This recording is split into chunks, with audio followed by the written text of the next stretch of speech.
আজ পূর্ব বর্ধমান জেলার দেওয়ানদিঘি থানার অন্তর্গত সোনপুরে রায়ান 2 অঞ্চল তৃণমূল কংগ্রেসের পক্ষ থেকে বিজয়া সম্মেলন অনুষ্ঠিত হলো।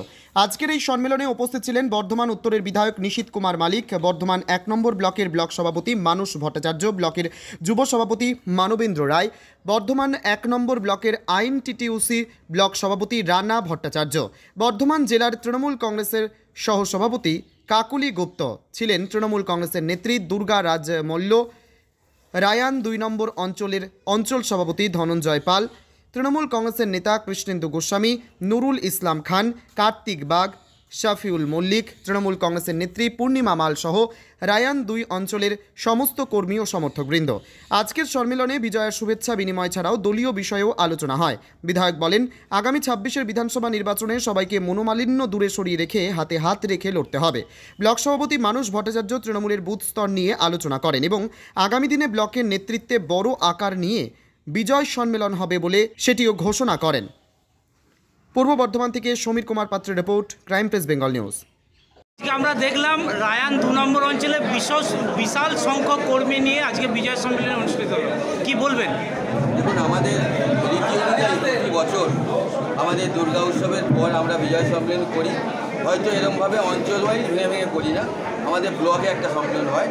কিন্তু এবার আমাদের নবনির্বাচিত সভাপতি মানস ভট্টাচার্য উদ্যোগ নিয়েছে যে আমাদের বিজয় সম্মেলনের মধ্য দিয়ে আমাদের যে বুথগুলো আছে সেই বুথগুলোকে একটু ছাড়িয়ে নেওয়া এবং মানুষকে একটু উৎসাহ দেওয়ার জন্য আমরা এরকমভাবে কর্মসূচি নিয়েছি। আজকে 3টে হয়েছে, আগামীকাল 3টে এবং 9 তারিখে 3টে হবে, মানে মোট 9টা অঞ্চল আমরা অঞ্চল ওয়াইজ করে আমাদের 14 তারিখে ব্লকের সম্মেলনটা অনুষ্ঠিত হবে।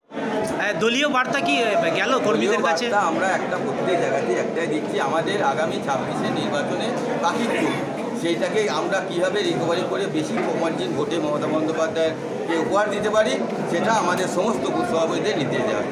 আমাদের বিজয় সম্মেলন ছিল, বুথ ধরে ধরে তার বিশ্লেষণ হলো। কতজন কর্মী উপস্থিত ছিল এখানে? আমাদের কর্মী প্রতি বুথ থেকে 20 জনকে বলা ছিল এবং প্রতি বুথ থেকে আরও তার থেকে বেশি লোক হয়েছে। প্রতি বছরই কি এই অনুষ্ঠান করেন? প্রতি বছরই এতটা হয় না, কিন্তু এবার নতুন ব্লক সভাপতি আমাদেরকে নতুন দিশা দেখিয়েছে, খুবই ভালো জিনিসটা করলো, ব্লক সভাপতি নির্দেশে করেছিল। আপনি অঞ্চল সভাপতি হিসেবে আপনার কর্মীদের উদ্দেশ্যে কি বার্তা দেবেন?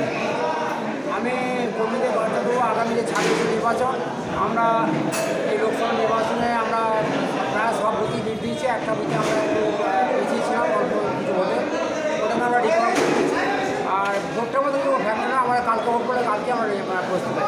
বিধায়ক বললেন যে কাজের ক্ষেত্রে কোনো রাজনীতিকরণ চলবে না, সকলকেই যার যেখানে দরকার আছে কাজের সেখানে কিন্তু চোখ বুঝে দেওয়া হবে। হ্যাঁ, কাজে দেওয়া হচ্ছে এবং উন্নয়নটা প্রচুর হয়েছে। হয়তো কিছু কিছু আছে সেটা আমরা আগামী দিনে বিধায়কের সাথে নিয়ে, আমাদের ব্লক সভাপতির সাথে নিয়ে আমরা আগামী 26-এর নির্বাচনের জন্য কী বার্তা দেবেন? আগামী 26-এর নির্বাচনে আমাদের যিনি এখানে প্রার্থী হবে, আমরা টার্গেট নিয়েছি 50,000 আমাদের ব্লক থেকে। আপনার নাম? তোমার আমার সকলেরই একটাই পছন্দ, মাদার্স চয়েস। ঘরে সুগন্ধি ভাত, প্রতিদিনের রান্নায় নিখুঁত স্বাদ, চাই উন্নত মানের চাল। তাহলে আর দেরি কেন? আজই যোগাযোগ করুন ধনরাজ অ্যাগ্রো ইন্ডাস্ট্রিজ প্রাইভেট লিমিটেডে। আমরা আনি আপনার টেবিলে খাঁটি ও মানসম্মত চাল মাদার্স চয়েস নামে। একবার ব্যবহার করুন, আর ফিরে তাকাতে হবে না। বিশ্বাসী গড়া, গুণগত মানে সেরা। মাদার্স চয়েস, মা যেমন চান চাল তেমনই। যোগাযোগের জন্য এখনই কল করুন 8509752023 এই নম্বরে। মাদার্স চয়েস শুধুই সেরা নয়, সবার প্রথম পছন্দ।